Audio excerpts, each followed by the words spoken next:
figured if you what it is. Every revolution or every political movement or any kind of change, and having someone, okay, CIA, which is fucking for you to call me CIA when you know I'm not.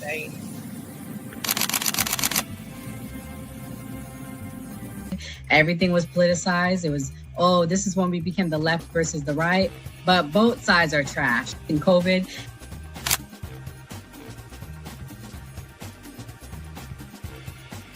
his own thing. So it seems to be that money's the issue, that like we're using money and that's how politics is being pushed. Because now we've seen what someone does when they use their own money and it doesn't seem to be a solution. So I feel like we take money out of politics, we'll have a much better political system.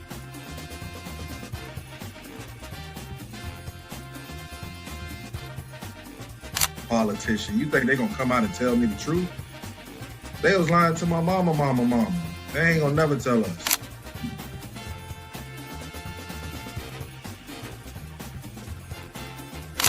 So everybody, we look at certain things just because, oh, this happens in the hood or we see this every day. All the way up. These people were speaking truth. King, we could talk X, we could talk it all. They were speaking truth. What's going on in anyone's mind, but let's take it as a given that Gray's argument is true, that the argument to not have ID is that it would be discriminatory versus certain socioeconomic brackets or something. It's like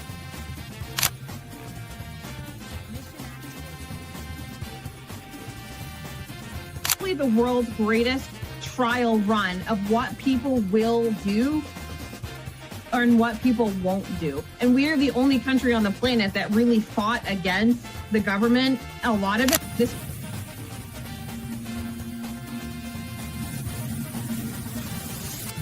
you focus on 80-20 issues. I'm looking at the Epstein issue as we have 80% of the information we need to prosecute these people that actually did anything, but you're focusing on the 20% trying to take down Donald Trump, which you're never going to get. So I'm going to keep sitting here with a smug-ass face on every single day. I'll explain.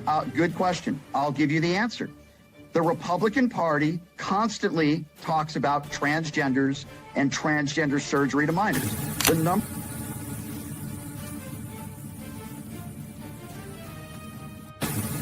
I'm mostly on the left, ideologically, but I don't associate with the Democrats because they're not ideologically on the left. The Democrats are clowns, and they're also losers.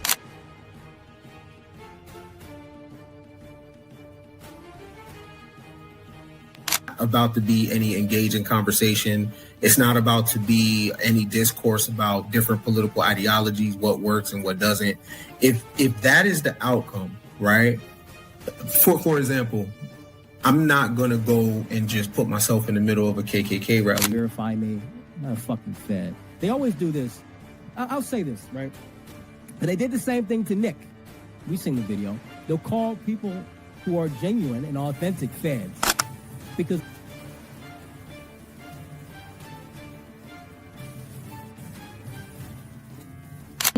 the interesting thing to me is that the ones that claim that they believe the Constitution are now trampling the Constitution. The ones that said they believed in the First Amendment, the freedom of speech, right, are now going against the freedom of leadership perspective.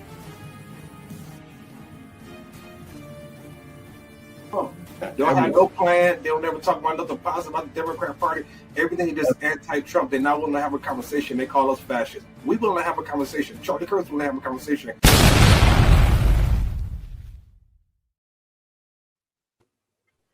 The survivors, because that's exactly who they are. They are not victims, they are survivors. Let me say thank you for having more courage and moral clarity in your pinky fingers than the entire Department of Justice. We are currently the laughing stock of the world, partially because of the failed leadership within the DOJ, as we see kings and queens falling everywhere around the world. But we don't know the basics of right and wrong in this country, because it's not about partisanship. And that's why I applaud Thomas Massie, because he's the only person on the Republican side that has a backbone and knows how to stand up to corruption. But nevertheless, let me keep going. My Democratic colleagues have been attacked this entire committee hearing. They have been lied on, and Frankly, the American people weren't looking for that. They were looking for answers about the corruption that they see coming from this administration. In fact, this administration is complicit. But there are numerous others, like how the DOJ is attempting to obstruct justice in the investigation of the rogue agents who have murdered American citizens, or how the DOJ seized voter data from Fulton County in an attempt to steal the 2026 midterm elections, or how federal agents have Tom Homan on tape accepting a bribe and your agency killed the investigation, or how your agency is ready to give the president a $230 million payday, which is unconstitutional. The Constitution is clear. The president shall not receive any payment except his salary while in office. The fact of the matter is that you will be remembered as one of the worst attorney generals in history. An attorney general who has prioritized obstruction over justice, corruption over the law, fealty to the president over loyalty to the Constitution. And Mr. Chairman, I will yield. Disclaimer. The views and opinions expressed on this panel show are those of the individual speakers and do not necessarily reflect the views or positions of this channel, its affiliates, sponsors, or production team. This content is intended for informational and entertainment purposes only. Viewer discretion is advised. We encourage respectful dialogue and critical thinking around the topics discussed. Described him as one of the most dangerous men on the face of the earth.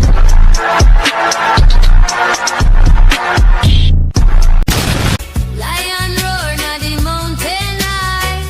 Smoke rise up, touch Jaja's sky. Welcome to the man cave. Welcome to the man cave. Nora Christine has taken over. So sorry. Gray did not come tonight. Go ahead, Mia. This is Mia. 85 Slim. I'm Doc.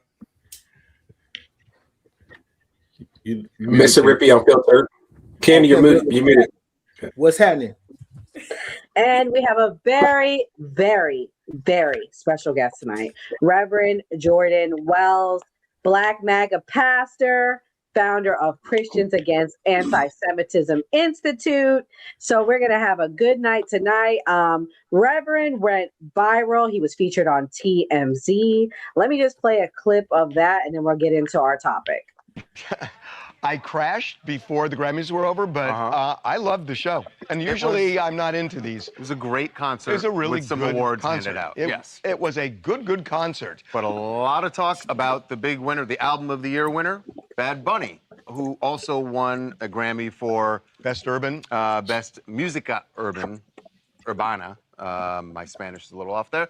But yes, that was his first award when he won that one, got up on stage, really kind of set the tone. And this is interesting because in less than a week, he is going to be performing at the Super Bowl. There has been a lot of talk in this country about whether Bad Bunny was the right choice because he sings in Spanish. And that's because... that was his message. And you could hear the crowd was Chiefs fan. But he says he is boycotting the Super Bowl this year because of the choice of Bad Bunny for the halftime show. And he is joining us right now. Reverend Wells, welcome to TMZ Live. How you guys doing? Thank you guys for having me. We appreciate you coming on. So, is your objection rooted in his view of ICE and immigration, or is it because he sings in Spanish? Honestly, I don't care. Like I said, I'm a pastor, so I pastor Black people, white people, Hispanic people. We have Hispanic people that follow our ministry. I'm a Christian, so I believe God calls to love all people. It has nothing to do with him being in Spanish. It has everything to do with his divisiveness as a star. All right, guys. I just wanted to show that Rev's been on with TMZ. Reverend, are you a reverend of a church, or do you do like Bible study, or like what do you do? Because I would like to direct people to go and hear more of you.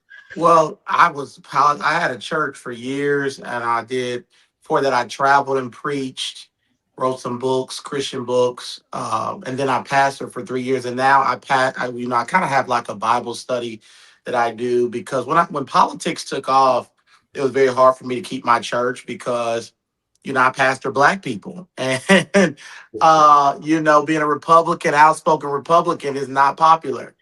So I have people that follow me who love my ministry, who still come, but it's very hard to build a church with Black people and be outspoken supporter of Trump or Republican values. So yeah, that's why I had to, I end up giving up my building now. We just host monthly services. But I actively preach. I'm preaching every day. I preach on my X. I preach on videos. I have a separate ministry page where I just do ministry. I don't talk about politics. So yeah, that we call Jordan Wells Ministry. So yeah, we do both. We do both. We're actively doing both. At the end, I want you to tell everyone when you're closing out where they can find the non-politics page. I'd want to go follow it too. Okay, guys, so it's going to be a fun panel tonight. We're going to first kick it off talking about Pam Bondi. People in the chat, like, y'all still talking about this? No, don't worry. We're not going to drag Bad Bunny tonight, okay? We're past Bad Bunny. We moved on. Bad Bunny did out this week. But in this class right here, this was Pam Bondi.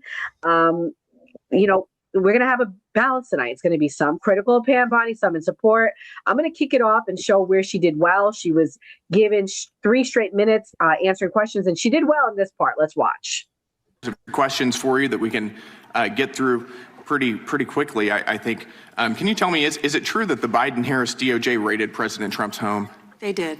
Did the Biden-Harris DOJ allow Jack Smith to spy on over a dozen Republican members of Congress? Absolutely. Did the Biden-Harris DOJ seize the phone of a sitting Republican congressman? Yes. Did the Biden-Harris DOJ and Jack Smith pay at least $20,000 to confidential human sources to provide information on President Trump? At least. At least. Did the Biden-Harris DOJ and FBI fail to apprehend the suspect who placed pipe bombs near the Capitol ahead of January 6th? Yes. Did the Biden-Harris DOJ target parents as domestic terrorists? Absolutely. Did the Biden-Harris DOJ target pro-life Catholics, going so far as to interview a priest and a choir director? Yes. Did the Biden-Harris DOJ send FBI SWAT teams to arrest pro-life advocates with no criminal histories? Yes. Did the Biden-Harris DOJ use the FACE Act to target pro-life advocates while it allowed anti-life agitators to vandalize, destroy, and firebomb pregnancy resource centers and churches? Multiple times, I believe. Multiple times. Did the Biden-Harris DOJ ever determine who leaked the Dobbs decision?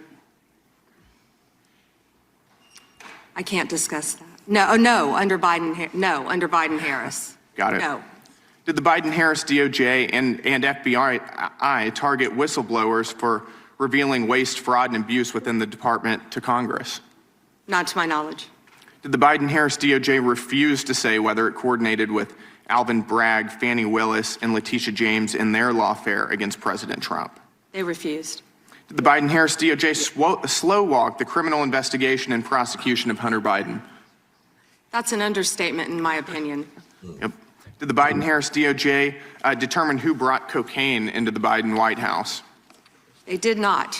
They did not. Did the Biden-Harris DOJ cover up the extent? As far as we know, they did not. Right, that's right. Did the Biden-Harris DOJ cover up the extent of the Russia collusion hoax? Absolutely, in my opinion. Yes. Did the Biden-Harris DOJ, seek leniency from a federal court for an IRS contractor who leaked sensitive tax information on over 7,600 Americans, including President Trump? Yes. Did the Biden-Harris DOJ sue Texas because the state wanted to secure its own southern border? Yes. And finally, did the Biden-Harris DOJ attack SpaceX for hiring too many Americans? I believe they did. Yep. Unbelievable. It is unbelievable, and I appreciate that a lot of this is being cleaned up under your leadership. So thank you for returning the DOJ back to its core focus, which is on the rule of law. Oh my God. I was cracking up. I'm sorry. Okay. Ken, what's your thoughts on that first clip? She's pretty sharp. I mean, you're pretty sharp. I mean, that is a hell of a position to be in because you're basically the bulletproof vest, right? So this is who the public sees, you know what I mean? And you got to be a spokesperson you might be even a spokesperson for things you don't even know about. You might be a spokesperson for things you don't agree with. So to be a bulletproof vest like that and be frontline like that, I commend anybody. That's a hell of a job and a hell of a position to be in. She's sharp though. Oh, wow. Look at you, Ken, giving the first compliment of the night. Let's see if you still think that. Let's watch what happened with her and Thomas Massie. Is any victim who comes forward, of course, we would love to hear from them. 1-800-CALL-FBI. Did you ask Merrick Garland that the last 4 years? Did you talk about Epstein? I'm reclaiming my time. I'm glad you're asking about Merrick Garland. You don't get to reclaim because time this when is you don't- bigger than when you can't- Watergate. when I don't answer a question the This way you goes want. over 4 administrations. You don't have to go back to Biden. Let's go back to Obama. Let's go back to George Bush. This cover-up spans decades, and you are responsible for this portion of it. And that's now, where the I want to know at what transparent- point did the FBI and the DOJ decide that Lex Wessner was not a co-conspirator? Because our Epstein Files Transparency Act requires you.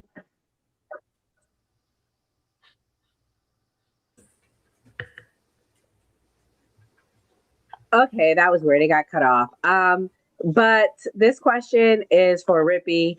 Rippy, a lot of Republicans today, they were like saying, oh my God, Pam did so good. She owned Thomas Massie. What do you think about that? Do you agree with that? Like people were like giving her like, yeah, like she was a 4 for me. And after today with her and Massie, she's a 9.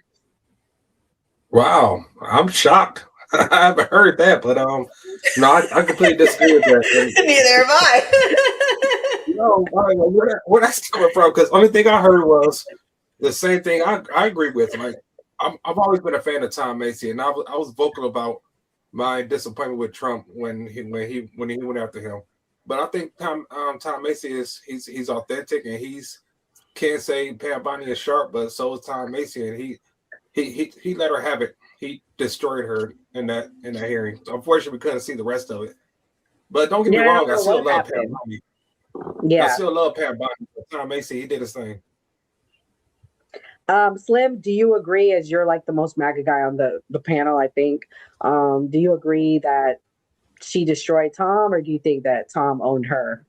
I gotta watch the whole thing. I mean, it was a real quick back and forth, but Pam is on point. Massie's on point too. So I don't really want to basically give my take on it because I want to watch the whole thing. Yeah. Basically make a good decision. Got you. Well, this clip right here is for the Rev and Doc. Pretty much, I don't know how we got to anti-Semitism. I'm going to play the clip and then we'll talk about it. I didn't see one tweet, not one. I didn't see one tweet when Joe Biden was in office about Bill Clinton. Didn't ask Merrick Garland anything about Epstein, not once. When he was Weak sauce. And also, I want the record to reflect that, with this anti-Semitic culture right now, she voted against a resolution condemning. Oh, is Jewish. I just want to be clear. Do you want to go there, Attorney General? Or do you want to go there? Are you serious? Talking about anti-Semitism to a woman who lost her grandfather in the Holocaust? My time. Really? The committee will be in order. Talk to Jared Wise about anti-Semitism. Ranking member knows that. Oh, wow.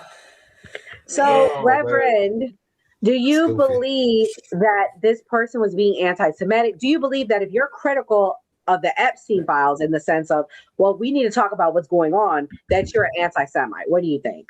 Well, I don't think that that those two are related. In my opinion, I think it's really sad what's going on with the Epstein files. To be honest, I think it's childish the way Congress is acting. I think Pam Bondi, unfortunately, is getting the unfair shake. I think it's unfair what's happening to her. I don't care for her in other areas. I'm like 5 with coming to Pam. But I do defend her sometimes. If you see my post today on certain things with the Epstein files, because I do agree with what she says. She is getting, first of all, Trump is the first president to run on opening and unsealing the Epstein files. Every president before that was silent. Nobody ran on it, and nobody promised the American people that they would do it. But it was Biden didn't care about the Epstein files. And no Democrat did. I'm big into politics. I was very active the whole 4 years. I didn't hear anything about the Epstein files the whole 4 years. On X, on Twitter, on Facebook, nothing. And then when Trump gets in office, he does it. I don't think she handled the Epstein file the best way, my opinion. I don't know why. I don't think it's because they're trying to protect pedophiles. I think there's something deeper going on. But I don't like how she's handled it. But I do believe that she's getting an unfair shakedown. And I know the Democrats are purposely trying to do this to smear Trump. They don't care about the Epstein files. I don't believe they care about the Epstein files. I believe they're purposely doing this because they want to take, just like the anti-ICE protest, they're trying to take the attention off of before midterms in a year, in 9-10 months. They're trying to focus on something they can grab hold to and run on, because they don't want to focus on the things that I believe that Trump is doing well, like the economy is improving, all the things that Trump is doing with Trump X and the Trump RX and Trump accounts and the secure board, all these things. So they're trying to focus on Epstein right now and fixate on it when they don't care. So I think Pam Bondi has every right to be upset. I think she has every right to be acting like that. I mean, because it's a host. Hakeem Jeffries was sitting with, he donated to Epstein. Many members of Democrats in Congress were with Epstein. Everybody's been with Epstein. First of all, Obama was all through the Epstein files. Clinton was all through the Epstein files. It's just a whole mess. And I just think it's just unfortunately sad that this is falling on the Trump administration. And it's just, I don't like it. So Mia, my question is, you're pretty in the middle on things. Did you just start hearing about the Epstein files in 2025 when Trump came in, or did you hear about it before? What do you think about that? I've been a self-avowed tinfoil hat conspiracy theorist for almost 10 years. I would talk about adrenochrome like 8 years ago, bro. Like I'm not new to the game. I'm not like these new people. I ain't new to the game at all. I knew about Jeffrey Epstein. I knew about all of them. I mean, I was saying this stuff 8 years ago when people were saying I was crazy, and I was like, oh yeah, they're torturing kids in adrenochrome, and you got to go down this whole rabbit hole. I mean, I've been on Alex Jones's time for mad years, and that man has not been wrong. That man has not been wrong. If I had $1 for every time he's been right acutely in the last 2 years, I would have paid the mortgage. That man has not been wrong. I've been listening to him since he told me they were putting too much estrogen in the water, and it was turning the frogs gay, thus perpetuating the low testosterone in men, thus decreasing the sperm count 50% now. Clock that. That's why I don't have a lot of kids anymore, is because the testosterone is now 50% decreased in male sperm counts now in 2026 are actually 50% less than what they were 40 years ago. Clock that. Thank you, Alex Jones. Okay, well, hopefully we don't get the live taken down. Jesus. I'm just saying. But you know what we don't? Because President Trump is not for censorship. Because had you would have said this when we first started the podcast back under Biden, would have been doing some weird stuff. That's all I'm going to say. Anyways, Doc, you're my center left person tonight. What do you think? Yeah, you sound just like me, by the way. Intelligent? I know. Birds of a feather flock together. Yeah, because I was talking about Epstein 10 years ago, and I got called a crazy person. And all this stuff is deeper than everything. Everybody's like, Alex is a criminal. Alex is a joke. But two things can be true at once. He can be, he's not wrong. He can be a criminal, and he can be right all at the same time. Exactly. I've been on some BS and still been right. Right. Doc, Exactly. You're not into conspiracies at all. So what do you think about the whole thing about the files? Did you hear about it before 2025, or did it just get started under Trump? What do you think? Yeah, I heard of it before 2025. And I mean, they're all complicit in this. I mean, hardcore Republicans want to put it on Democrats. Hardcore Democrats want to put it on Republicans. And they're all fishing in the same pond, catch and release pretty much. And I just think it's crazy that people get so outraged at any time you question something to be anti-Semitic. The term anti-Semitic is starting to run neck and neck with the term racism, the way Black people claim racism anytime you question them about something. So anytime you question Jewish people about something, you're anti-Semitic. Anytime you question Black people about something, you're racist. We use that shit like, you know what I'm saying, the draw two card. You know what I'm saying? So I think we just all got to get better about the way we use those terms. All these people are in it together and shielding each other because they're all lockstep in arms. And the only people it would hurt, the truth would hurt, probably would be all of them. So we just gotta figure out a way, I guess, to either accept it or move past it. Yeah, I mean, fair enough. That's a good point. I don't think that was a proper time to use that term, but there are times for it. This clip right here, this is when she started going on the rants about we should be talking about the stock market. Here we go. First, he brought up the president saying they indicted me twice. They sure did. They tried to impeach him twice. And you, Mr. Nadler, were one of the leads on the impeachment. I was on the other side. I lived that with you. During impeachment, you said the president conspired, sought foreign interference in the 2016 election. Robert Mueller found no evidence, none, of foreign interference in 2016. Have you apologized to President Trump?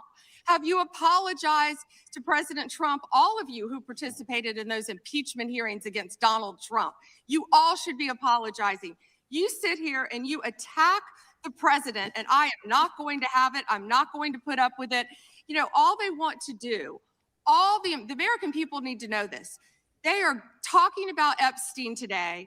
This has been around since the Obama administration. This administration released over 3 million pages of documents, over 3 million. And Donald Trump signed that law to release all of those documents. He is the most transparent president in the nation's history. None of them asked Merrick Garland over the last 4 years one word about Jeffrey Epstein. How ironic is that? You know why? Because Donald Trump, the Dow right now is over. The Dow is over $50,000. I don't know why you're laughing. You're a stock trader. If I'm your laughing. Does she know what the Dow is?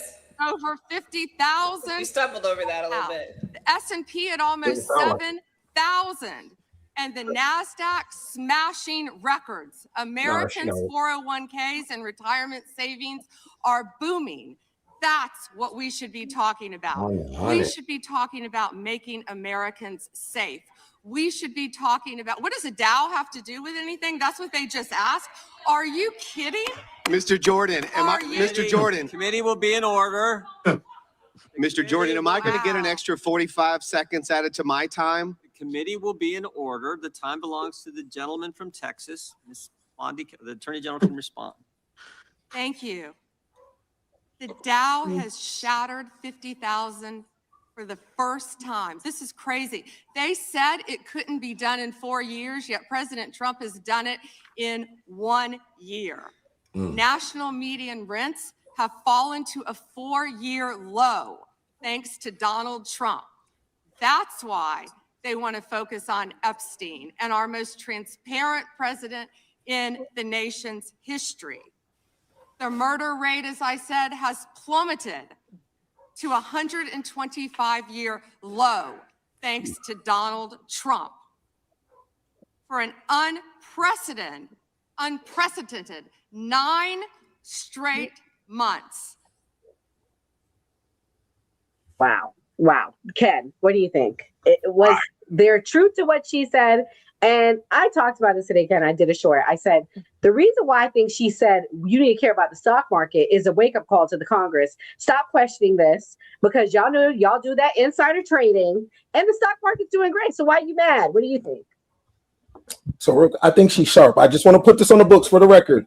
According to encyclopedia.com, Semites are people of the Middle East and Africa who speak one Semitic language, which are branches of the Afro-Asiatic family. Examples of such language are Aramaic, Arabic, Aramaic, and Hebrew. This is encyclopedia.com. That's not me saying that. So the terms when we throw about anti-Semitic, it don't even fit. Doesn't even apply to the people that we're pushing it to. Argue with encyclopedia.com, not me. I think she's sharp. I like her today. right? That's what I think. I think she's spicy. I think she's sharp. But I like a mouthy woman. I like a woman. I like that.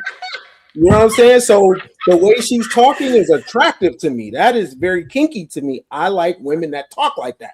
So Toxic Bad Girls Club, DOJ style. And I said somebody get Natalie Nunn. We got to recruit for her. Right, yeah. She's real spicy. I like it. I love it. Okay, so you like her, spicy, and you like her. Okay. Yeah. Slim, what do you think about what she said? Do you agree that the stock market has to do with the Epstein files and this investigation?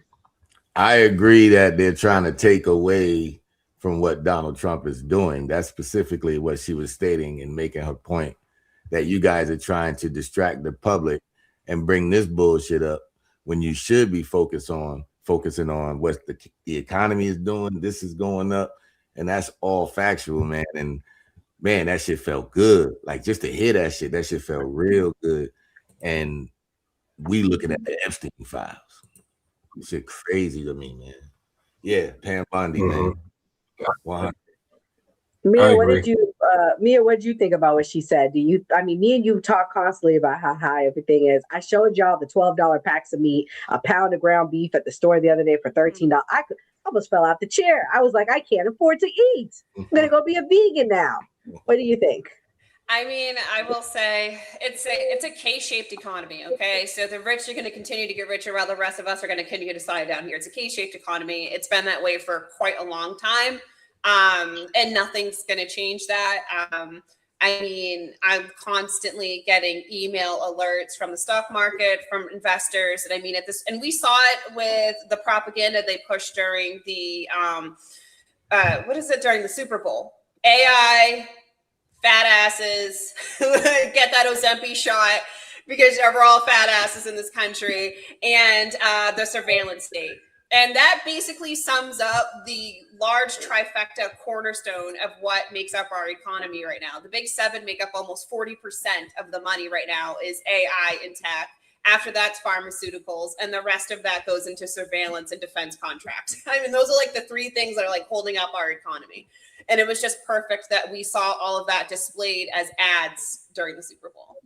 But one thing I wanted to mention before we moved on was, in defense of Pam Bondi, a lot of what Congress is doing is disingenuous when it comes to the Epstein files, because over 12 of them have been active for almost 40 years and had numerous occasions to bring up charges against any of these people. The FBI, NSA, and CIA have all had this information since 2008, actually earlier than 2008, because they had the information from the Florida authority, down there in Florida when he was first originally convicted. So they've known this for a very long time, and none of these prior administrations have done anything about it.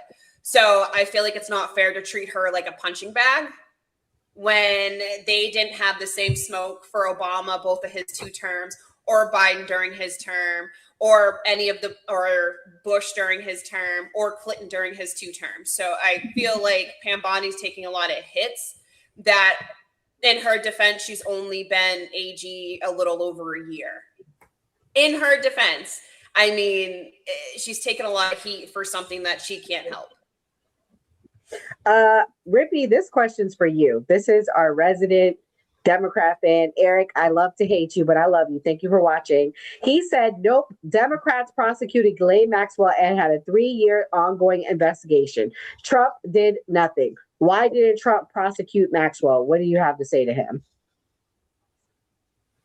Nothing. That's it. Eric's like trying to get some sort of gotcha moment, and we're like, okay, they did their jobs. I'm not entertaining these clowns. I can't entertain these clowns. I can't do it anymore. I told myself I'm not gonna do it. I get on here and debate people, but like, come on now. They always try to find this.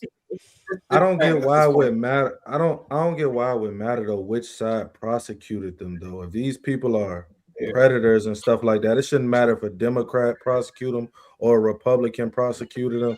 It should be they should all be prosecuted. It shouldn't matter which side did it. You know, we're American people. It shouldn't matter. And I think people get too caught up in that. That's crazy.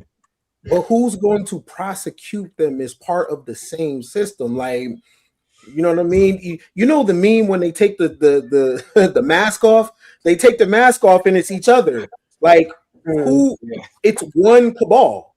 So who's going to do the prosecuting? It's all a joke at this point. Man. That's why. Yeah, no, I haven't even entertained the whole Epstein thing. Like, it's all just, it's all, oh, look, oh, man, I just can't do it anymore.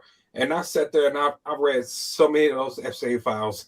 But I was looking forward to confirm my conspiracies, confirming the conspiracy theories, which is all turned out to be all factual.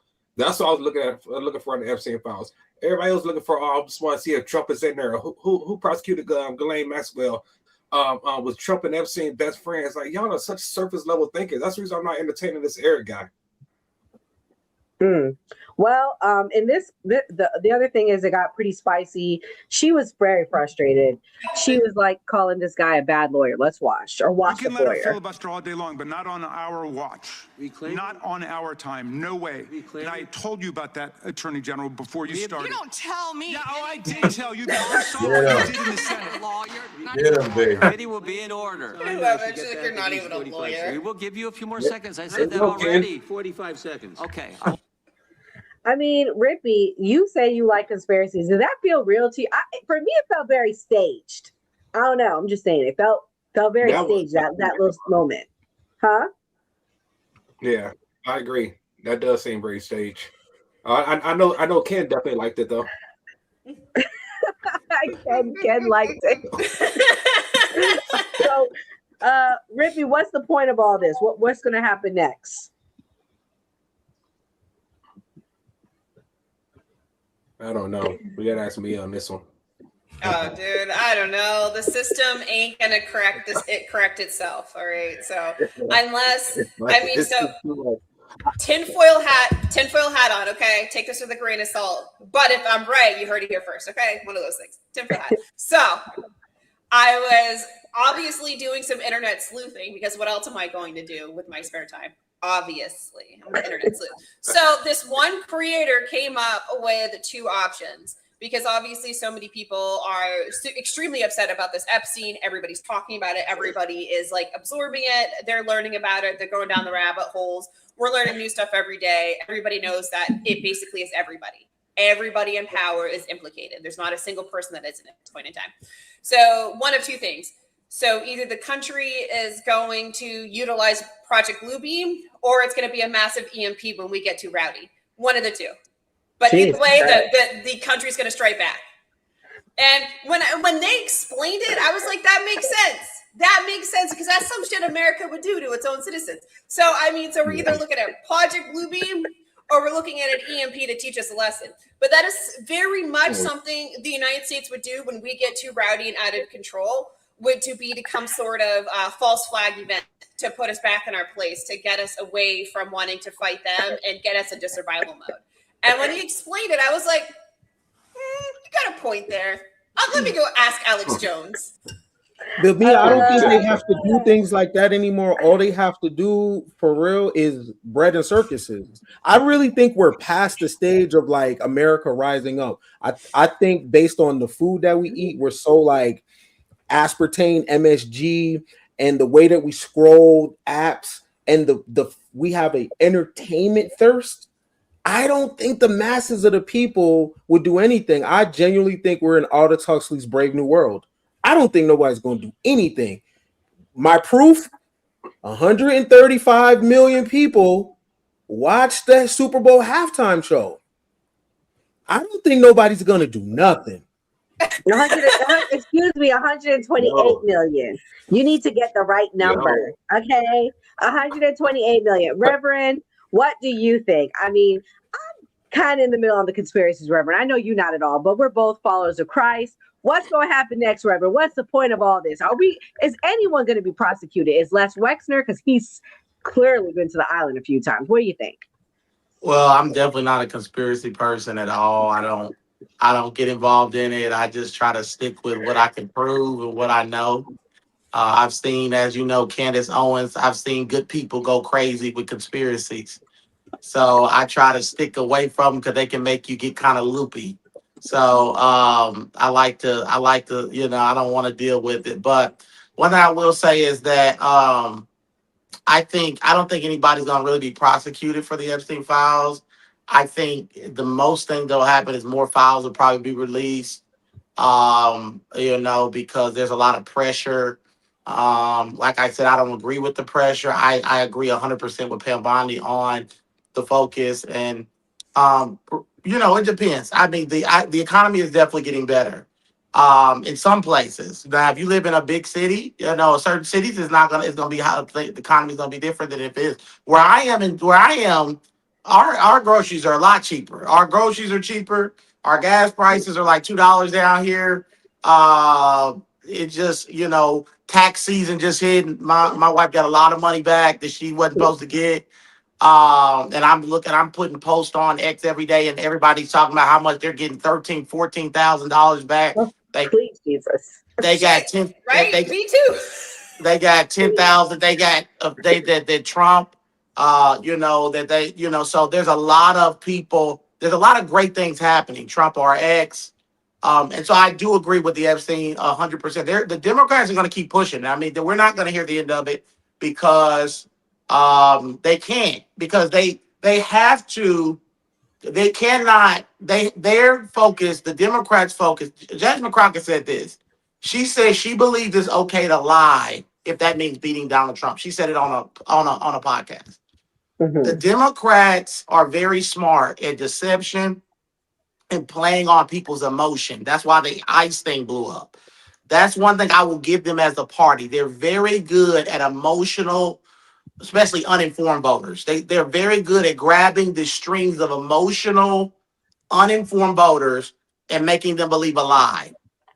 And so they want to push that Trump is a pedophile, that Trump is hiding and shielding pedophiles, that he's in the Epstein files, even though the Epstein files came out and exonerated Trump, and victims have said Trump had nothing to do with the Epstein files. Trump was an informant that turned in Epstein, kicked him off Epstein. All this is public knowledge, right? So this is, but they're going to keep pushing this because they have to, because they were running on affordability. If you remember during Virginia, and they were in Virginia, in New Jersey, that when they won those governor races, they were running on affordability. Well, Trump shifted to affordability and started talking about it. And then when they got in power in Virginia, I don't know if y'all know what's going on in Virginia right now, but y'all need to study it. That needs to be a whole live. Taxes are going crazy. Virginia? Well, Abigail Spanberg ran as a moderate Democrat, and she has launched them into California 2.0. They have literally just put out 50 new taxes. They're taxing Uber driving, they're taxing DoorDash, they're taxing. They raised the tax on the rich, they raised the tax on the poor, they raised the tax on the. Don't forget dry cleaning too. Yeah, dry cleaning. They raised no more. Even dog walking is in there. I'm not lying. Dog walking. I need to talk about that. Thank you, Rippy. I'm surprised you haven't heard about it. I haven't heard about it. I've been posting about it since I've been posting about it, and they not only did that, they made it a sanctuary city. They also removed the crime from where rapists and pedophiles now are not prosecuted the same way they were under Youngkin. So they've completely turning Virginia into California right now. So they cannot run on affordability after what they did in Virginia. So they have to run on something. And what they're going to run on in the midterms is Epstein and ICE. Those are the two things they're going to run on. So the Republicans got to unite, and they got to get focused, get one message. They have to run on what Trump is doing with Trump RX, trying to all those things. They have to run on the secure border. They have to focus, because right now the Republicans are all over the place, and it's not, and it's just not. They need to be concise and focused if they have any chance of winning the midterms. So, Doc, I'm gonna let you be the closing thoughts on this topic. Should Trump fire Pam Bondi? What do you think? Yeah, he should fire Pam Bondi. She an idiot. Pam Bondi she was out here giving out interviews about people being shot when she hadn't done an investigation. Those are American people. She's basically, every time you see her, she's somewhere at a rodeo or arguing with old white guys like it's Bad Girls Club. She just gives off a bad look, but she's a loyal idiot. So if I was Trump, I probably wouldn't fire her. You know what I'm saying? Like, you got to dance with the partner you came with, and she does that very well. So I wouldn't fire her, but I think she's an idiot just by the statements she's made at those things. And then I'm not giving Trump credit for the Epstein files coming out. I remember saying it several times. Trump ran on releasing the Epstein files for the first couple of months he was in office, and Republicans argued me down that is not what he ran on. They told me that specifically. Now, if it's a lie they told it, I'll pull up the clips and we can go back. Enzo told it to me several times, actually. Several Republicans said he mentioned it, but that's not what he ran on. So the fact that it came out now, I'm not giving him credit for it. Y'all told me he didn't run on it, but I have seen, like, everywhere I look, I see a lot of people saying, like, or I see a lot of things that'll pop up on Absheron, new tax things going on and stuff like that. So I think I know that was some of the stuff that Trump did want to change. So I do give him credit for that. It's not like it's something he said he wanted to change and it's hard to find. Like, it's in your face. Like, if you go look on some of your banking apps, if you go look on your Cash App and you're trying to send money, to your partner or something like that, it's on there, and all of that stuff is easily accessible for Americans. I think that's something he did that was pretty cool. And I think he's doing a lot of the things that he ran on. I mean, it wasn't stuff that I all of it ain't stuff that I would personally prefer. I mean, I don't care. It don't affect my community or me at all. So it ain't something I'm gonna go out here and advocate for. But yeah, Pam Bondi an idiot. Like, at the highest order, but she's a loyal idiot. So, like, if you want an idiot, you got to have a loyal idiot. Ken don't agree she's an idiot, but Ken agreed that she made uninformed statements when responding to the actions that was happening in Minnesota. And if you are the Attorney General of the United States, one of the biggest and most powerful countries in the world, and you go out here and you make an uninformed statement on public news, you're an idiot. Ken wants a chance to meet her. But our poll said, should Trump fire Pam Bondi? 59% of our viewers said yes. 41% said no. Usually our polls are pretty split down the middle, so it's pretty clear that that's what our viewers want tonight. But we're going to switch gears here. Candace. Candace, I'm disappointed in you for several reasons. She supported the ban. I'm not going to get into it. But in this first clip, this is Candace talking about Charlie Kirk and Erica Kirk's dating timeline. Finished with his burger, and he just sat there and he looked at me and he's like, you know what? I'm not going to hire you. And I was like, that's fine. I don't need this job. I'm doing plenty of other things here in Manhattan. He's like, I'm going to date you. Okay, so this is a job interview, and I'm going to show you one more example of this. She tells Megyn Kelly this on stage, and this is even after his assassination. So take a listen. When I met Charlie, the only reason I sat down with him because I thought it was a consulting position for work. I did not date in Manhattan. I saw the pits of hell of the dating pool through my roommates. So I can tell you, going back in my text messages with Charlie, that this date thing happened September of 2018. We discussed it. Like I said, I was basically like his wingman and very much enjoyed that. I was very pro Erica and him getting together. I can say that as well. So Charlie interviewed her in New York.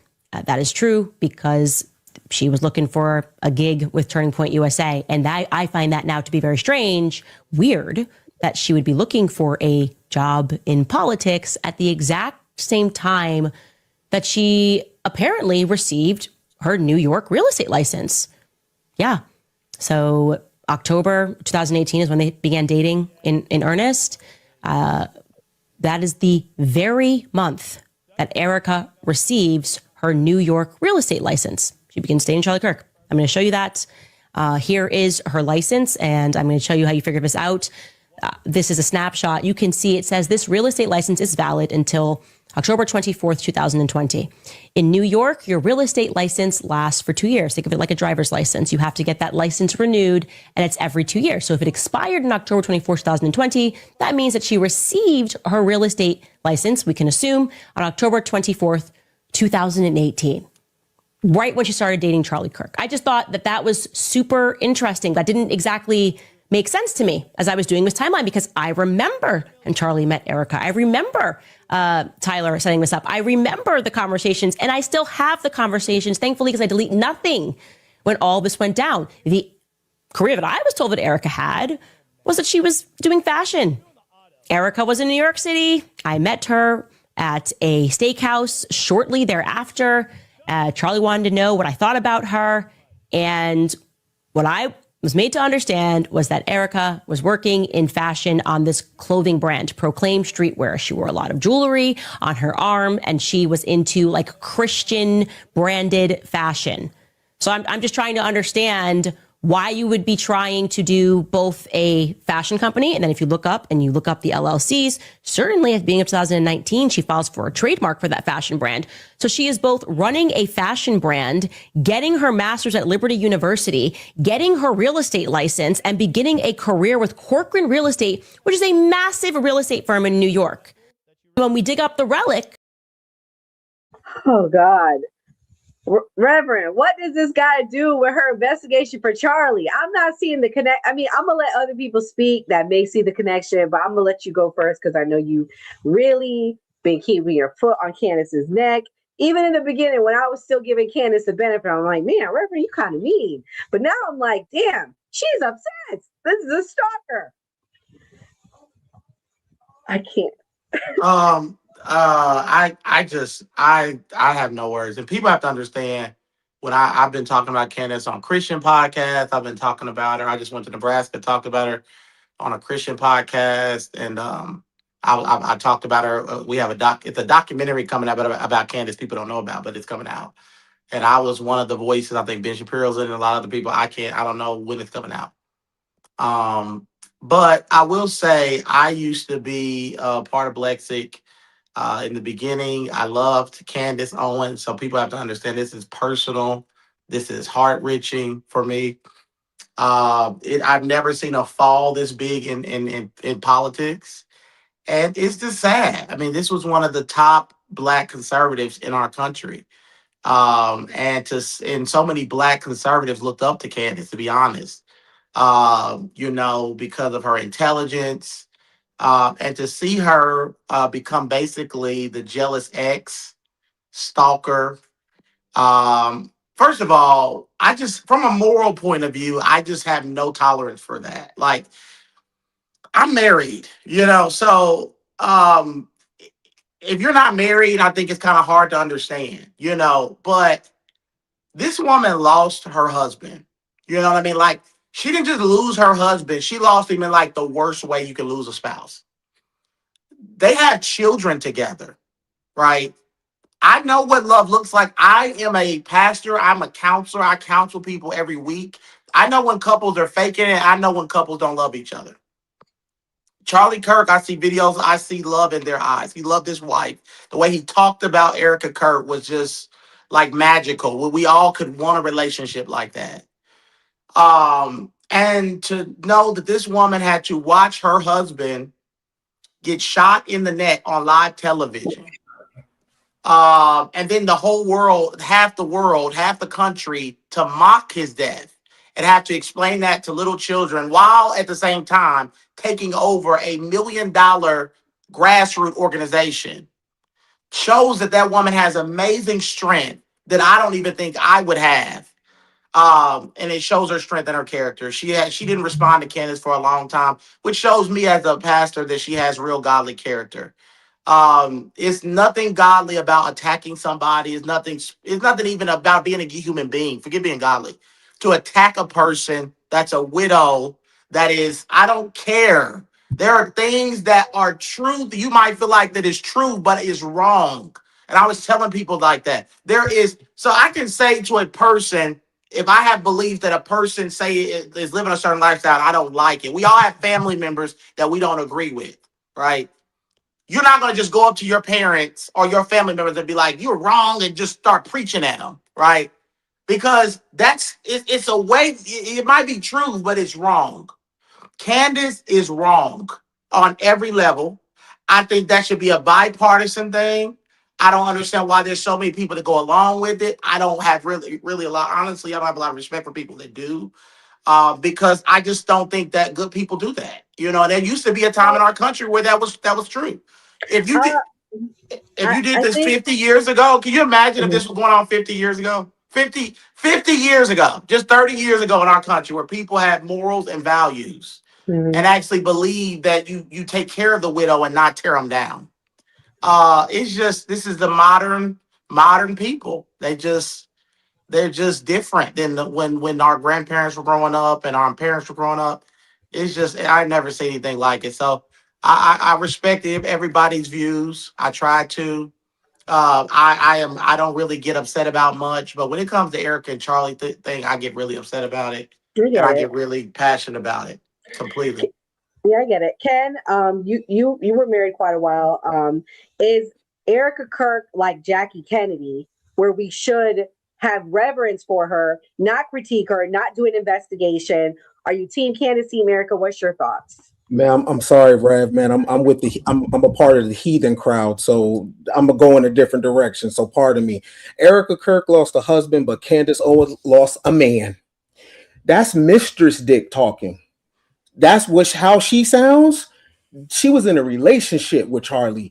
I know women. That's one thing that I know. Erica lost a husband, right? But Candace lost her man. Right? And ain't no woman going that hard for her homeboy at all. Right? Now, I know we like the optics of things, but I deal with the shadow world of things. Right? And I know human behavior. Right? You ain't going that hard for your homeboy. She's on this woman's neck. Right? That's a mistress. Right? So Erica lost a husband, but Candace lost some peen, and she's upset about that. And she's going at that woman, and that's what you're looking at. So I know there's a filter we want to see it from, but you don't go this hard for your homeboy. You would actually be consoling Erica. She's been on her head for weeks, and there's no let up, to the point where I know that that's causing internal conflict in her marriage. There's no way. Right? Mind you, she's doing this and she's a married woman. What does her husband think of her riding this hard for her friend? Come on, bro. I understand the position of to see it through a rated G perspective, but that's what I'm here for, because I'm in the trenches in the shadows. And Erica lost a husband. Candace lost a smans. Okay, wait, I got one more clip, and then I'm gonna let Rippy go, because Rippy has met Charlie. This is Candace now asking for Erica Kirk to go to jail. So I mean, this is taking a whole new life. You want to throw the wife in jail? To jail for questioning at least Erica. I don't care who's mad. I really do not care who wants to be upset after this episode. Really, you will be wasting your breath. You can spend $1 billion on influencers, because this is all becoming increasingly inexplicable. You are asking me to be an idiot, actually, and I cannot do that for you. Someone once commented beneath this show that if the situations were reversed and there were this many verifiable lies that Charlie told regarding the murder or assassination of his wife, Charlie would be in prison awaiting trial. And I actually agree with that assessment. We are way beyond coincidence. This is now a full-blown conspiracy. So welcome back to Candace. Look, I have seen enough, ladies and gentlemen. I've seen enough. Erica Kirk should be dragged into a police precinct for questioning. Like I said, you can show me the person who disagrees with me on that after I will reveal to you what we can now confirm. You can show me that individual, and I will show you a full blown fraud. That's the only people that would disagree with that assessment. I said to my team this morning that the amount of evidence that is now piling up, I would say against Erica Kirk, is almost akin to an NBC Dateline episode, except it's actually more simplified than that. Like Dateline, that show is way too complicated. We're effectively now playing a toddler's game of Blue's Clues. Now, for my international friends who don't know what Blue's Clues is, it's a child's program here in America where toddlers follow along a massive blue dog as he puts his paw prints on certain clues around a house, 3 clues, then they try to put together a picture in the end. What is Blue trying to say? Let's take out our handy dandy notebook and see what Blue is trying to say. Here's the mail that never fails. Okay, if you are an adult that is capable of basic logic, then I can tell you that Blue's Clues is probably not for you because it's not that exciting. It's pretty obvious, you know. Discovering that 1 + 1 = 2 is a very elementary concept, and that's effectively what that show is. And we are now arriving at that moment with Erica Kirk, and I'm going to tell you why. I feel more dumb after listening to her. And last week, I legitimately feel more dumb. This is the thing. This is the thing, Rippy. I'm gonna be real with you. I do think something is off with the way she's acting. She's going so hard at this woman, like, bro, like, what you think, Rippy? What's your thoughts? It's funny because I was actually just talking to my wife about this earlier today, and it's hard for me to say anything bad about Candace. I mean, she always supported me. I mean, I would hit her up anytime, and she gave me some of the best advice, and growing my social media and stuff. But she about to get me to say something bad about her, and I'm trying not to, because it's going a little bit too far. And I'm actually more in agreement with Ken, because this is something that we all question this stuff. Like all of us on social media, all of us Black conservatives on social media, when we had an event, we had a like AFS, something like that, we all get together, we have the same conversations. We all question these things, and we also question Erica's performance. But who am I to judge? Who am I to question what's going on in her life? I mean, at the end of the day, I don't know. I'm just on the outside looking in and applying my logic to somebody else's life. I don't know if they work the same way as I work, So it's like, I just wish she would stop. And it's giving boyfriend energy, and that's the same thing. That's the same thing that my wife said at the very beginning when it first happened. And not only what we said. Did I not tell you that when we were at AMFest? I said it's giving me side piece vibes, and I said, and everyone said, no. The reason is people don't want to accept that Charlie was a man. I'm sorry to say it. Charlie was a man. Maybe he wasn't currently doing it, but at one point, that's the vibe it's giving. Sorry. I think maybe in the beginning, hopefully they don't see this, but I think maybe in the beginning, like before he got married to Erica, because I do think Charlie he's an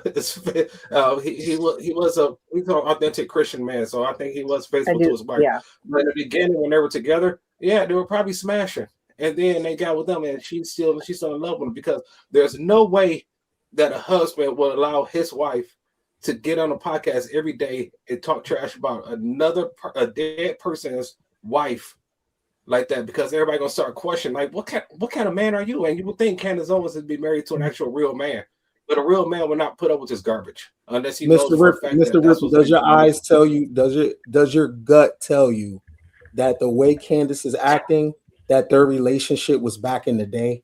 Like, what does your eyes tell you? What does your gut tell you? And this is not saying that a person is less religious, like Nora's saying. He's a man. Right? He is a man. Stranger things have happened. Right? I don't pedestalize anybody, right? You're a human first, right? Okay. Does your gut and your eyes tell you that this is a relationship that was happening before Erica Kirk? My gut tells me that Candace seen that man recently, and they making plans and plays. And this man, I agree with Ken. I gotta add this. The reason why I'm gonna agree with Ken, then I'm gonna play the next clip and let everybody else sit here. The reason why I'm agree with Ken, she keeps talking about the wedding ring. This is her latest thing, and the wedding photo. She's like, well, he didn't have that wedding photo in the room, and they were having problems, and she didn't sleep with him the last night. I'm like, girl, why are you focused on this? Who cares? I truly don't believe that Miss Erica Kirk had anything to do with this man's death. I don't. I really don't. But I also don't believe the narrative we're being told. Let me be clear. But I don't believe Mrs. Erica Kirk. And it's just like, why are you so coming for their marriage? It's sick. It's weird. It's demonic, to the Reverend's point. I don't like it. I think you can question his death without going so hard and breaking down their marriage, in my opinion. But actually, I agree with you. I agree with you 100%. And I just don't know if it was recent that they were actually. I think they were hooking up prior to the marriages. I do. Because well, all right, here. I'm just gonna say it. I'm gonna throw it out there. Okay, y'all ready? I'm biased. Okay. I know you are. He was friends with Charlie, guys, so I'm not trying to put you on the spot. Yeah. Like Charlie. I mean, I had lunch with Charlie. I'm at the college things with Charlie, and to see him get shot in the neck, like I'm biased, and also Candace, the amount of work that we did together. But I'm not biased to the point where I'm not able to call something out. And what Candace is doing, I am in disagreement with, and she needs to be called out. It's actually pretty sick and disgusting, and she's losing credibility every time she bring up Erica's name. If she feels as if something's going on, then let everything fall down. Everybody see it for themselves. We don't need to hear something from you that's not necessarily true. Factual, because it makes you look bad. It makes you look like a jealous girlfriend that's not getting dick down anymore, and it's like now you're trying to ruin Erica or something. Because you wish you had Erica's position. I think Candace is smart. Candace had a friend who had a large. Candace had a friend who had a large audience. True. She lost access to that audience with his death, but in attacking his widow, she has, even through hate, she has allowed that audience to come and still consume her content. These people really don't care if you agree or disagree with them. If you click like on the content, that's a like on the content. She's still going to parlay that and sell that in the views and comments and likes. And though it wouldn't be something I would do, some people are obsessed with that, enamored with that. She can't go back to a life of a single light on when she had the spotlight on her at one point and this big shadow. So I don't know if it's all of that or she just can't let go of the light. She had Charlie, her being friends with Charlie gave her access to the people who looked at a lot of his stuff, looked at a lot of her stuff. And with someone else stepping in and taking over, his company and everything he had, she may have lost access to that. And I don't know if being friends with Erica would have kept her access, but I know attacking her has kept like those people coming back, at least if nothing else, to talk shit to Candace and tell her we disagree with you. And if I was parlaying that in the she just picks a new subject every day. I don't like her fingernails. Charlie would never let her get her nails done like that. But now that Charlie's gone, she's you know what I mean? Like, it's the smallest stuff, because she says evidence and stuff like that. And I've seen the lack of evidence of her ever to give evidence on Erica. But the longer she's parlayed this into his audience going back to at least slam Candace. So, because I don't think she has anything to talk about at the moment. Like, a lot of people were getting dried out on some of her reaches. Mm-hmm. And I think she can be entertaining in other ways because she's very knowledgeable on certain subjects, but she wasn't going to get the light as big as she has right now. And some people can't let that go, but it's smart. And when have we ever seen, honestly, in media, in public, a black woman throw direct darts after dart after dart after dart to a white woman like that? Never seen it. Never. Well, I think too is it's like, it sucks because I feel like Candace is like, she's left the investigative journalist that we're so used to, and now she's waded into this like mistress category. She's never going to beat those allegations because her behavior doesn't support the theory. Like, after Charlie was first murdered, when she was coming out with all this information, it made sense because, okay, so we have, Erica Kirk's shady family with their Right. dealings with Raytheon and all of these things that actually literally make sense. You can look it up. Okay, there's a lot of questions. What happened with this private jet? Oh, this private jet is owned by this Daniel guy who also owns Unique, which also was one of the brands that works really closely with Erica. Right. And you can see all these puzzle pieces in these areas that really make you stop and say, okay, who are these players? Okay, what's going on here? Maybe this is a little bit of conspiracy. And I will say, typically, generally speaking, when a married person dies, their spouse is at least questioned because mathematically, statistics tell us that their spouse 99% of the time has something to do with it. However, obviously that didn't happen. But at the same time, maybe she had an ironclad alibi that we had no idea about.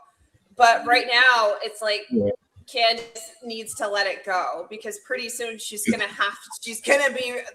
pretty soon, Erica Kirk is not somebody I'd mess with. Her parents are power players, but not only in the United States, but also in Israel. We're talking about some very powerful people that are power players. And I mean, at this point in time, Candace got 3 kids and a husband. Why don't you just chill out and make sure you're alive to take care of 3 kids that you just had? Boom, boom, boom. Like, why are we doing this? Go back to picking on Macron. Well, at least I believed that. The latest allegation that they have is even crazier. This is one of the last clips I'm going to play. This is her talking about Erica Kirk possibly being in the Epstein files. Red Rover, I called Candace over. I found something in the Epstein files that may be a missing puzzle piece to the Charlie Kirk investigation.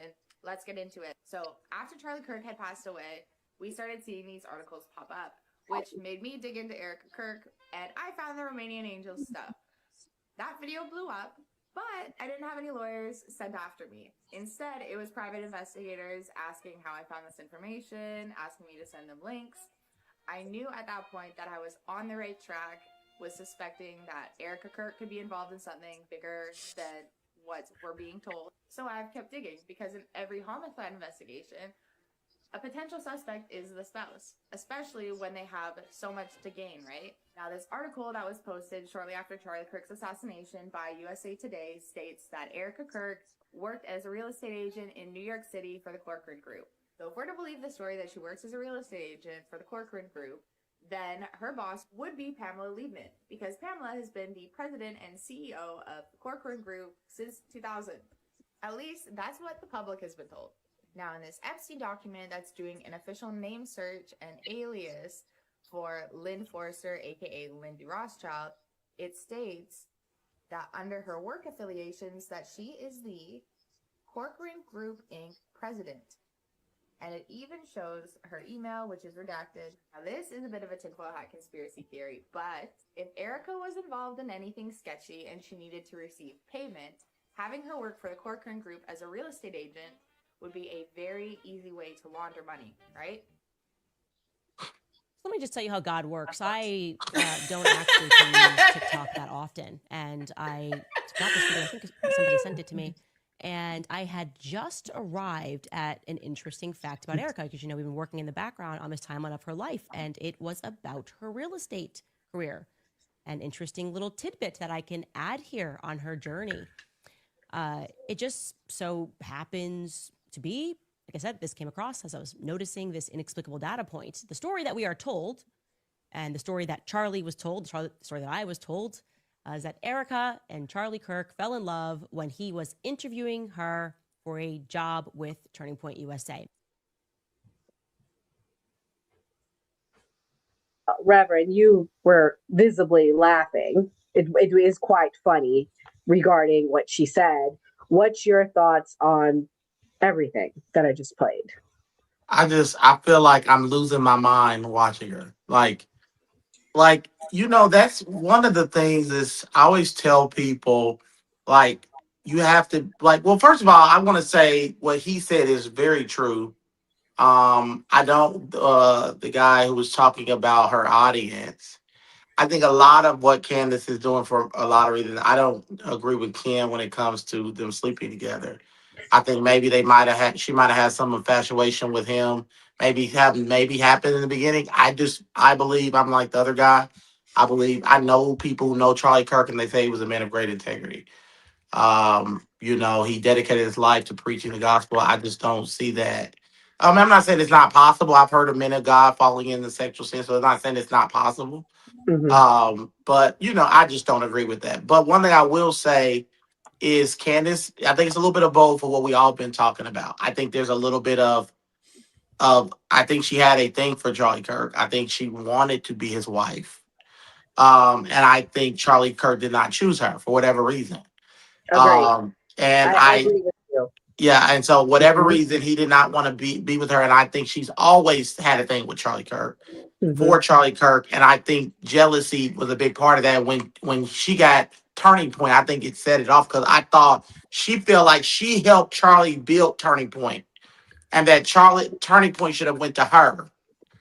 She felt like she was the heir of Turning Point. Even Eric Bowler said if she wouldn't have lost her mind, she would have been the heir of Turning Point.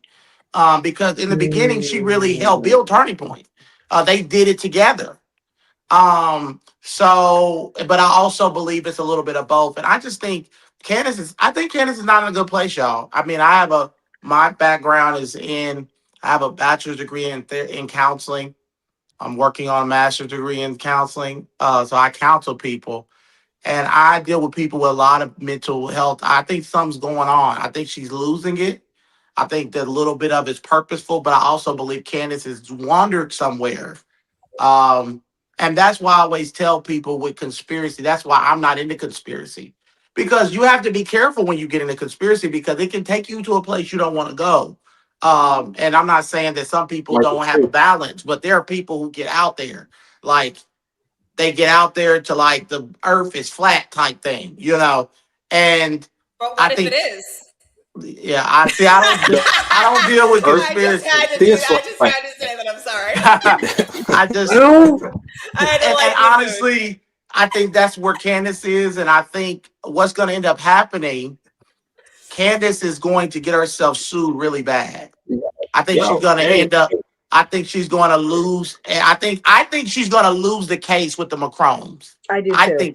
I think that's going to happen. I think that's what's coming. That case is still going on, and I think it's going to be a big lawsuit. You took on the leader of a country, like has unlimited resources, And so I think there's going to be lawsuits there. I think Erica Kirk's going to end up suing her. There's already been a cease and desist. I think there's other lawsuits coming. I think Candace's husband, what the guy said, I don't know what type of husband. I'm sorry, I'm black. I don't know. I mean, maybe that's the white people stuff, but I tell you right now, if that was my wife, I would be on the podcast. I would be on the podcast. I would be pulling her off the podcast. So we all black men on here, and I just know that wouldn't go down with us black men. Maybe that's why she didn't marry one. Because we would have every day. It would be hell. It would be hell in our household every day. Like every day, from the moment I walk in home to the moment I get up, we would argue. Because I'll be like, "You wanted Charlie Kirk so much, you should have had him." I mean, it would have been one of those things. So, my wife has more respect for me than that. So my wife is got a jealous bone in her body, and I do too. So, I think a lot of these black men on here are like that. Black men, we're very strong and we're very territorial. And we don't like to share our women.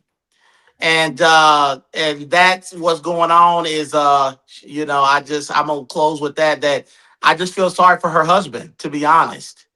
I really do, because that's a man that is being demasculated before the whole world. She's not a good wife because the world is laughing at her husband right now. You're right. I saw so many pastors and people just asking, where is the husband? Why are you letting your wife? And her husband's got his own notoriety, y'all. He's like the CEO. He's like the CEO of Parler, which nobody really gets on there, but he's like the CEO of Parler. He's like worth like $30 million. He's like really wealthy. And so he's a public figure too. And it's in bed. Can you imagine walking in the boardroom with your wife, Candace Owens? Well, he's also friends with the Tate brothers, and you know what time they're on. So they'll tell you straight. You know, the Tate, you know, I mean, I would just leave with that. I feel sorry for him, but I think Candace is going. I think this thing with Candace is not going to end well, y'all. And I just really do. I don't see it ending well because, you know, I really believe some people believe in karma. I believe you reap what you sow. And I really believe that Candace is putting a lot of bad energy out in the world. And, you know, I think what she's doing right now, saying that she deserves to be in prison, I think that's I can't believe she went that low. I can't believe she went that low. So I just. But Rev, what if the husband is not embarrassed? What if he's not embarrassed? What if this is in their marriage? What if this is a kink to him? He likes her doing this. We can't project masculinity on other people. What our version of it, right? So in his house, because clearly he's okay with it. He's okay, and he doesn't find shame in it. This might turn him on. This might spice the bedroom up. Who knows? You never know. Well, they keep having kids, so obviously something's going on. Well, that's where he is. He's taking care of those 3 kids. That's why he's busy taking care of those kids when she's. This is the whole conversation that maybe that we need that's not on this podcast, but. Yeah. I think that a lot of what sometimes white men are very, you know, not very reserved and non-confrontational, and black women, we know how. I'm married to a black woman. They can hold their own. That's all I want to say. So I don't know what's going on, but I'm really praying that Candace turns around, because you know what? Let's honest. The truth is, if Candace was different, Candace would be the face of. Right now, she should be so much, you know, right now. Candace's voice is so needed. It always has been. But she's went somewhere where, you know, I remember the famous T.I. interview. Everybody remember that, where she was on stage with T.I.? That's where Candace shines at. Attacking culture, those cultural wars, those celebrities. That's what it's like she's known for. And she's went down this other path where it's like, who cares? Candace can't do those things now, Rev. She's scared for her life. She's taken on, to your point, one of the biggest rulers in the world. I think she's scared. But anyways, we're going to start wrapping up, guys, with closing thoughts. I appreciate everyone for coming. Ladies first, Mia, what's your closing thoughts? I just want to do a shout out to Team USA Women's Hockey. Shut out the Canadians 5-0. Never happened in the history of the Winter Olympics. So we got to give a round of applause for our American ladies who won against the Canadians 5-0. And that's it. Shout out to the women hockey team. That was an easy one. Doc, someone in the chat said, Doc, I know you're like, how are we talking about this BS? So for you had to put up with. I'm just kidding, Doc. You know you had fun. What's your closing thoughts? I like your shirt.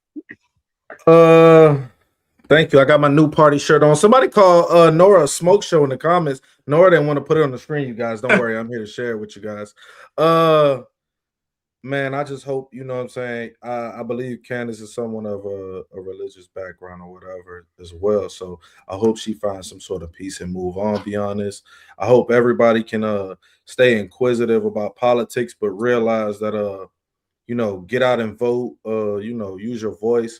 But sometimes if your side doesn't win, the things that they're going to do aren't going to align with you. And you just got to put yourself in a position to, you know, move your agenda forward next time.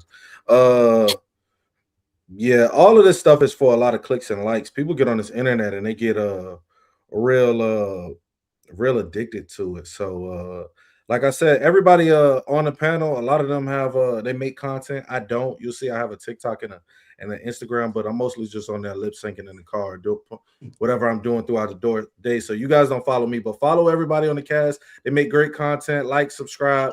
We'll see you next time. Thank you. Ken, what's your closing thoughts? our eyes don't be lying to us, right? And I live in the real world, and in real world behavior, people behave a certain type of way because of certain things. And a person could be deeply religious, a person could follow your faith, but that doesn't mean their household looks like yours. And that doesn't mean they're into the same things as you, right? When it comes to kinks and when it comes to personal path, everybody's heaven tends to bend and looks a little different. So Candace Owens, to me, displays a certain behavior, and I'll just leave it at that. But what your gut usually tells you is usually right. And I know we like to give people the benefit of the doubt because of relationships, but your gut never lies. And your gut is telling you one thing, and we're all grown and we're kind of thinking the same shit. I'm just already over there already because I know people and I know humans and I know certain behavior. And I don't think these people were philandering years ago this summer. How about that? Because that looked real fresh, like that box was just hit. So that's what I think. Leave it at that. Oh man. Rippy, what's your closing thoughts? We've talked a lot about conspiracies, and I just want to say that we should probably be looking at some of these things and taking them into consideration. Doesn't matter how crazy something sounds, I'm going to ask why these people believe in it. Because the amount of things that came out to be true that were called conspiracy theories at first is pretty much at 100%, from MK Ultra to Operation Mockingbird to all these things. You know, really happened with 9/11. Just wait till people find out about the ice wall and the Atlantic Treaty. But that's all I'm going to say. Antarctic Treaty. Is that the flat Earth stuff? What? Wait, what happened? What are we talking about? What? We need to have a Friday night of that. Yes, let's do it. Let's do it. Okay. It's biblical. Well, no, you got to come tomorrow. You got to come Friday night, Rip. We're going to talk about that book. That book has it in it. All right. I'm up. I would love to. I'm ready for it. Okay. Well, yeah. So, thank you, Rip. Everybody go follow our team. Reverend, thank you so much for coming. We greatly, greatly appreciate you. Let everybody know where they can find you, follow you. And also, Rev, stay till after the ending. I want to talk to you about something, but go ahead. Yes. So yeah, just follow me on. I'm on X. You know, we do a lot of big things on there. So you can follow us on there, Reverend Jordan Wells. We do. We're on Instagram. We're on Facebook, and we do that. We're on our ministries on there as well. So we try to give people inspiration. We talk about both the Bible and also politics. Yeah, and so I would just tell people to ground yourself in some type of truth. You know, to not get overly consumed in politics. I have to remind myself every day to de-wind, when I get home, try to, listen to some music that's not necessarily what I would truly listen to. And, and just, and take time, spend time with my children. I think we're in a culture where we're consumed with politics. And I think that's why people are crazy. But you have to work on your mental health. And mental health comes from spending time with your family. Because politics is not more important than your family. It's not more important than the things that you can touch on this earth. And I love what I do. I love ministering. I love politics. But my most important thing is my family, my children, and and the people that I'm able to touch. So that's what I'm focused on. And I would tell everybody that whether you're religious or not, read the Bible. Go to a mall, enjoy yourself, because politics ain't everything. And also we have to learn to, and I love what you guys do here, because we got to talk to people that are different than us. We cannot, this thing where we only mess with our tribe, the left with the left, the right with the right. I love having disagreements and talking and hearing difference of opinion as well. So yeah, God bless you guys. Thank you guys for letting me come on. I always appreciate it. I get a lot of invitations. I turn down most of them. Oh wow. I have a lot sitting in my thing. I don't take them. But because like I said, I have to guard my private time with my family. But I do take you guys because, like I said, we were on here before I even had a big platform. And now we're reaching about 24 million people every 2 weeks on just one platform. So, yeah, I just appreciate you guys for the beginnings. No, we appreciate you, Reverend. And shout out to Reverend Jordan Wells, aka Black MAGA Pastor, founder of Christians Against Antisemitism Institute. Please go check him out. Reverend is just booming, guys, like just booming. I mean, really, really appreciate him. He rocked with us when we had like only 2,000-3,000 subs. So I greatly appreciate him. We've grown, he's grown. So God is good all the time. And come back tomorrow night. Gray Mars, for those of you asking, Gray will be back. He's hosting tomorrow night. And then Friday night, we will be doing our book club. We are going to be reacting to Beyond the Pale Horse. So the team wanted to start a book club, so we're doing it. So come back 9 p.m. Friday night. God bless. Go support everyone. Have a good night. Stay safe. Before we wrap, I want to take a quick moment to talk about how you can support the new party. We are an independent media platform. No corporate backers, no political handlers, just a collection of voices representing all American viewpoints, especially the stories they don't want you talking about. I'm disgusted with our government, and it doesn't matter which party you're talking about. I'm disgusted. We are watching an act of genocide. I don't know how else to put it. There are thousands of people getting killed every day. This is the first time in history that an American cardinal has ever been elevated to pope. It is legitimately make America great again. Yeah. Like, they're fighting for illegal immigrants, not immigrants. Illegal. Like, and they're burning the flag and shit. Like I always say, it was a great episode. I'm happy with the wins that Donald Trump's. Like you heard Nora Skeptic say, we're going to keep bringing like different types of content and things that we know people want to see.